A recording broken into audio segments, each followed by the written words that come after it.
I'm Todd Wolfe. I'm an artist who's located in Owego, New York, in upstate, or just outside of Binghamton, and I'm a canvas artist. This is a pretty new adventure for me. I traditionally have had my hand into designing and building furniture, art furniture, studio furniture for many years. That's what I was trained in. But last fall in 2021, I began to realize, I don't know why it hit me, but it hit me that the canvas has really been this thing that the goal has always been to make it as flat as possible. You know, as it started to replace wooden boards, the goal, of course, and the beauty of canvas is that even if your frame twisted, you could restretch it onto a new frame and it could be flat again. I was talking to a friend of mine, Leanne, and she made this observation as we're talking about canvases, and I had started to twist and to do some weird non-flat things with canvases, and she kind of laughed and she said, you know, the goal has always been to get a surface that is flat as possible, and then to do your best to create as realistic of a three-dimensional picture on it. So you want to make something flat so that then you can make it three-dimensional. And so the purpose and the goal and my whole intent with all of this is just to be able to take that flat canvas and say, hey, this flat canvas is not going to be flat anymore. We're going to distort this, we're going to twist this, we're going to do whatever we can, poke holes in it. But my goal is to engage with the canvas so that it is no longer just a flat canvas.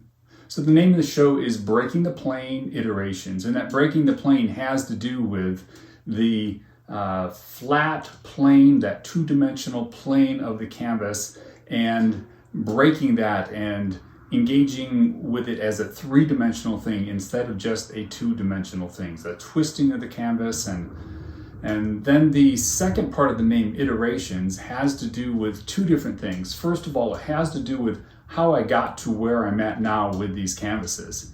And it didn't start off, they just started off looking nothing like this. As a matter of fact, my first ideas were just poking holes in canvases and doing different things with breaking the plane by making it so that there was a hole in the canvas and then something was happening beyond that hole.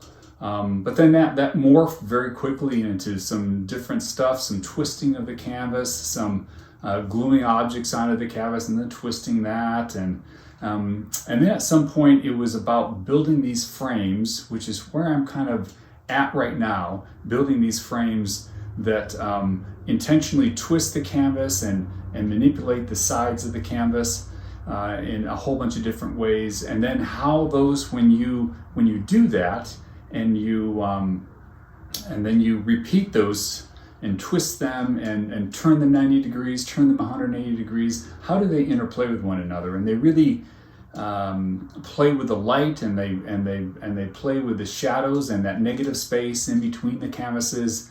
They really do a lot to add to the individual pieces, but it's always incredibly important to understand that wherever we're at right now, we're only here because something happened yesterday. We're only here because there was something in our lives that went before us. And for me, it was furniture. You know, that gives me the eye and the precision that needs to go with things, but also just the ability to manipulate the frames and to make them so that they're built well and that they're solid and they're not going to twist.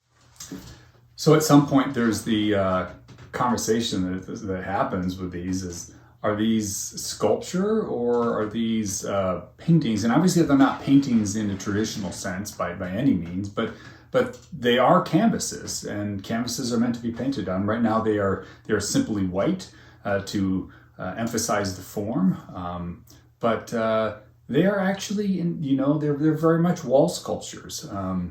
Wall sculptures made of stretched canvas and primed with acrylic paint. And so, yes, if you ask me whether these are paintings or whether these are sculptures, I'm just going to say yes to that. Yes, they are. I get asked well, oh, this would be really cool. You could like make a form of this, and you could make these very easily. And I'm thinking, that's not, the intent of this is not to make sculpture.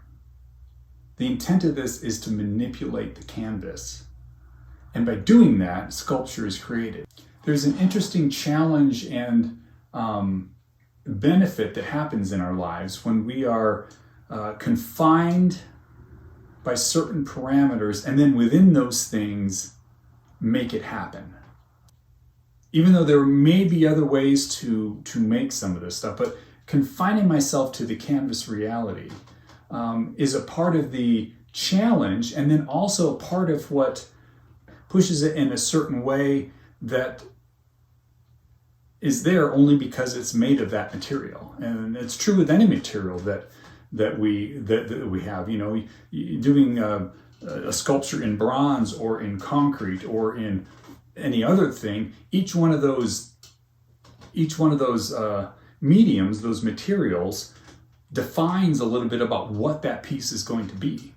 And of course, we can work really hard to overcome some of that stuff and say, okay, I'm going to make this so it is wood, but so that it looks like a piece of cloth or something, that trompe-l'oeil kind of feel to things. But that's not really what I'm about. I want the canvas to be there. I want the canvas to show and to express itself in a way that that it can do because it's canvas and not because it's something else.